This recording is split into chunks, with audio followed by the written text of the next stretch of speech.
धीरे धीरे नाक वाला नथिया ओही में पहिरे तोपे वाला चीज खुलिया मुँह घराता छौड़ी का ढोली पर मोहर माराता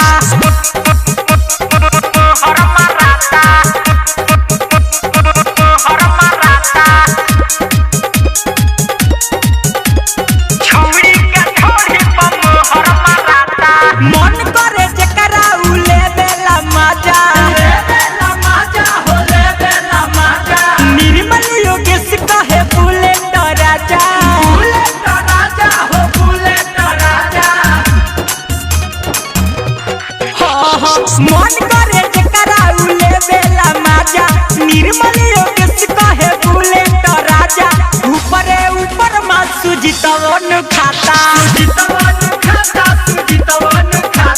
छौड़ी के ढोली पर मोहर माराता सब पर नजर तो वही बजाता